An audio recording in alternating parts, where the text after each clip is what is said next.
Épître aux Hébreux, chapitre 6, et je lirai du verset 10 au verset 12.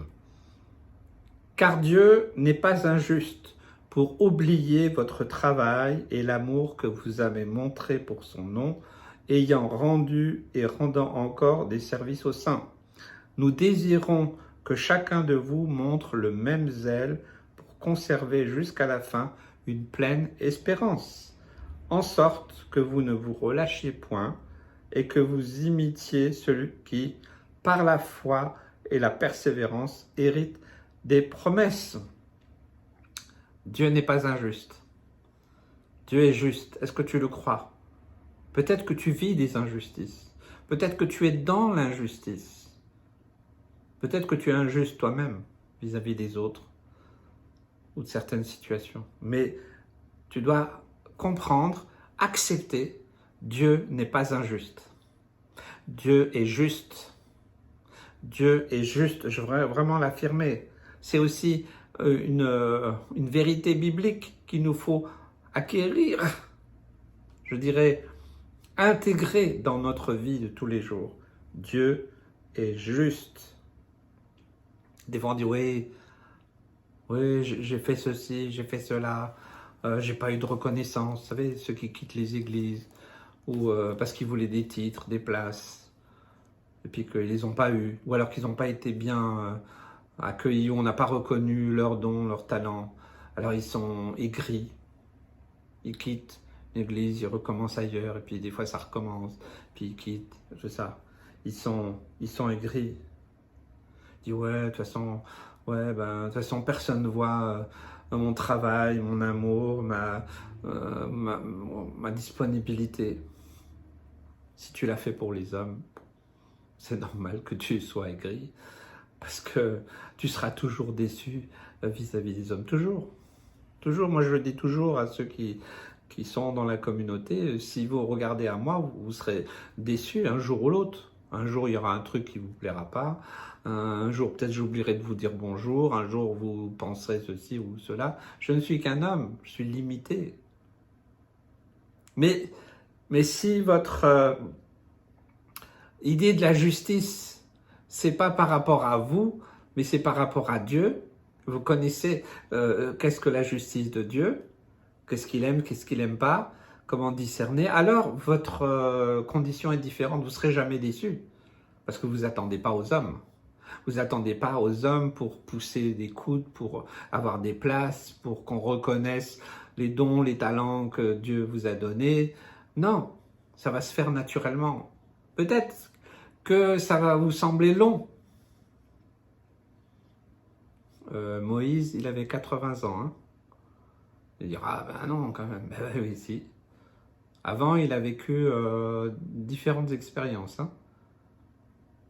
Vous voyez, nous sommes toujours trop pressés.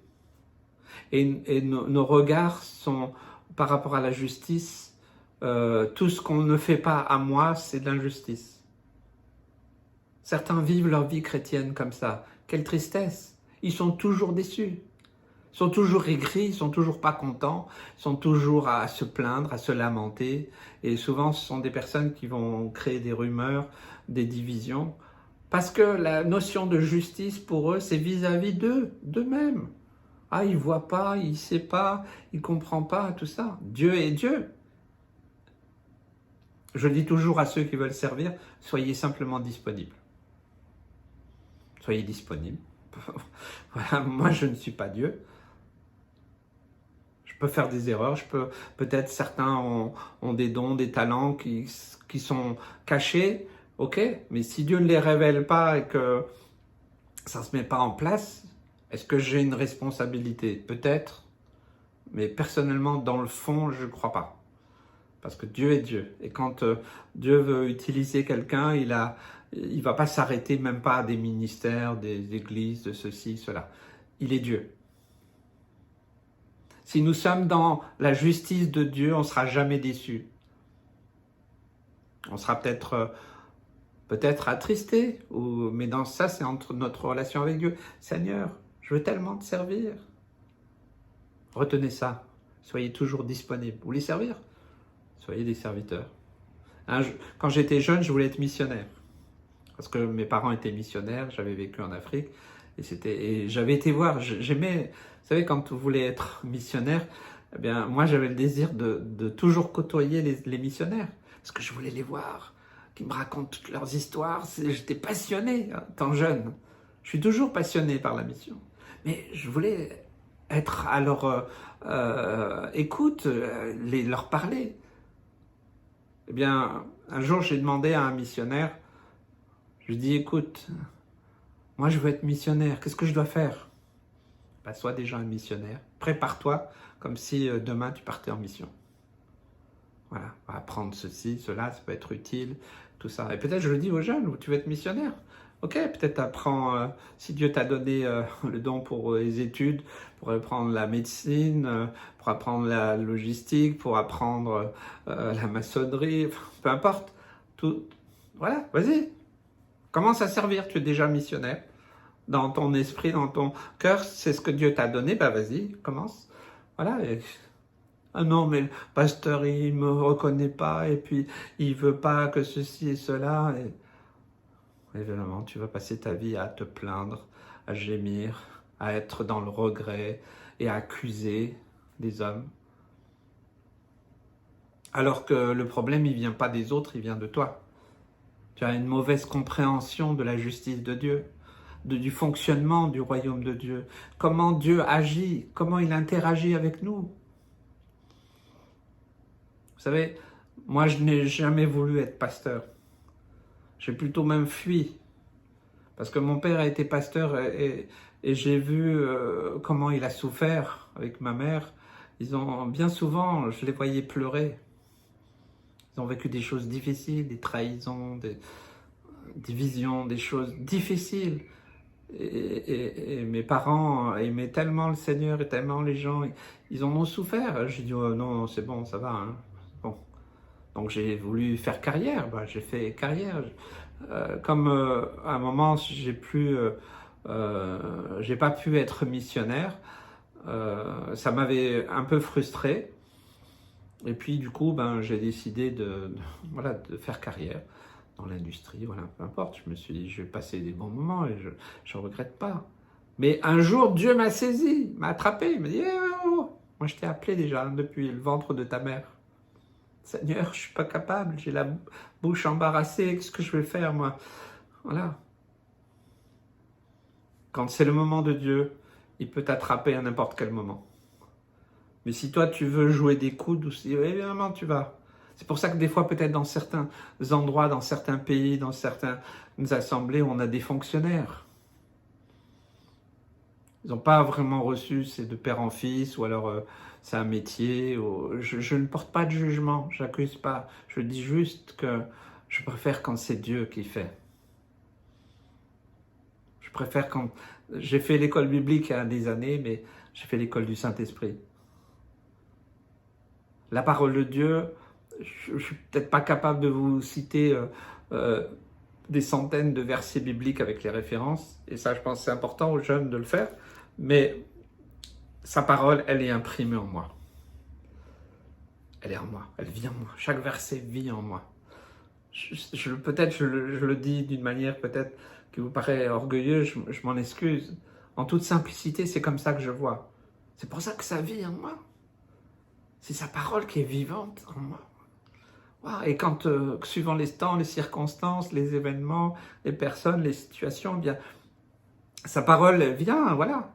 Elle vient sur ma bouche, elle vient dans mon esprit, elle se révèle. Elle est agissante.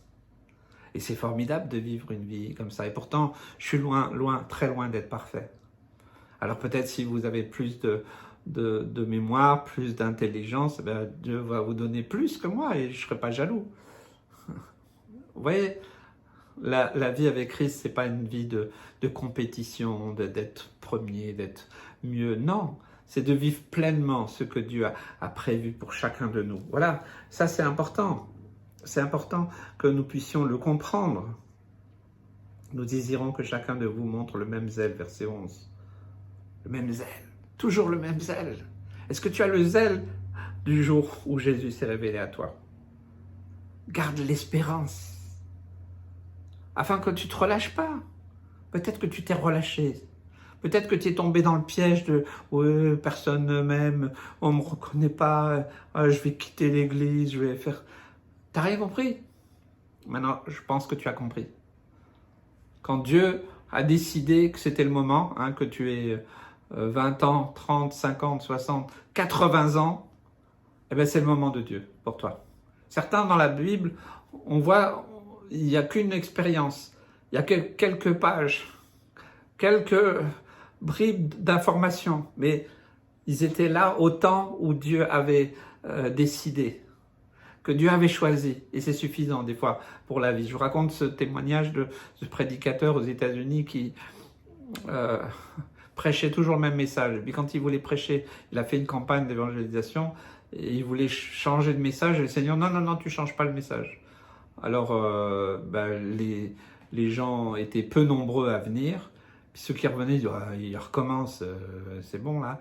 Donc ils se décourageaient, ils voulaient arrêter le ministère, ils disaient, Seigneur, je suis un bon à rien, je porte pas de fruits et tout ça, je sers à rien et tout ça. Et le Seigneur il dit, vas-y, continue. Lundi, mardi, mercredi. Et à la fin de semaine, il y avait personne qui avait répondu à l'appel. Il avait fait des appels tous les jours, personne.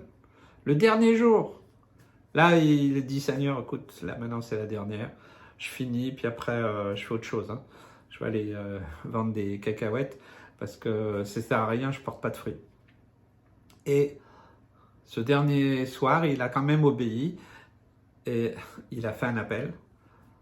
Et il y a une personne qui s'est levée, qui a levé la main et qui s'est levée pour parce qu'il a compris que Jésus cherchait son cœur, qui est venu vers lui. Je ne vais pas dire on donne notre cœur au Seigneur comme si nous on avait un espèce de pouvoir. Non, c'est Jésus qui se révèle à nous. Hein. C'est son esprit qui nous convainc de péché, de justice et de jugement.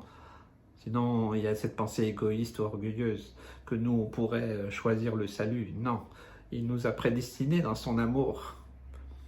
Donc quand on sent, quand on voit l'œuvre de Jésus à la croix, pour nous, on réalise notre péché, notre incapacité, alors là, il y a un miracle. Et donc, l'homme qui a levé la main, qui se levait ce jour-là, vous savez qui c'était? C'était Billy Graham. On m'a raconté, je pense que c'est la vérité. Eh bien, ce prédicateur qui se croyait complètement fini, que porte pas de fruits, qui servait à rien, eh bien, Dieu a permis, par son obéissance, à ce qu'un homme se lève, et cet homme-là, lui, il a amené des millions de personnes à la croix. Vous voyez, peut-être que certains veulent réussir leur vie spirituelle, mais on n'est pas dans le, on n'est pas sur la terre d'une manière charnelle pour vivre notre vie chrétienne.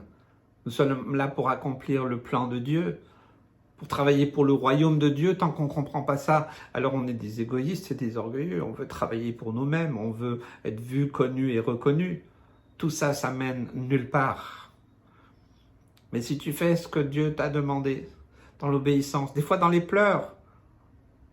Moi j'ai prêché des fois, j'étais malade le matin, les gens ne savaient pas. Une fois je me rappelle, j'ai prêché en me tenant. Mon épouse était là et je me tenais à elle. Si je me serais écroulé. Vous savez, des fois, on ne fait pas toujours ce qu'on veut, mais Seigneur, ta volonté principalement. Alors, tu vas me donner la force. Puis, quelques minutes après, Dieu m'a renouvelé totalement et puis j'ai pu continuer. Nous ne cherchons pas à être vus, connus et reconnus. Nous ne cherchons pas à avoir la meilleure église, le meilleur ceci, le plus fort cela. Tout ça, ce sont des notions de la terre.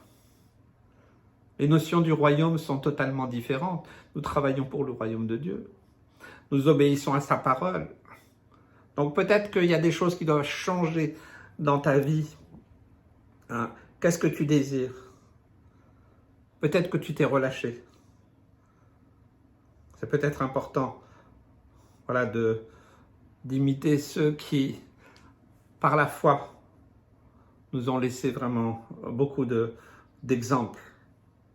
Donc, Que le Seigneur vous bénisse, vous encourage et peut-être redresse certaines choses qui n'étaient pas claires.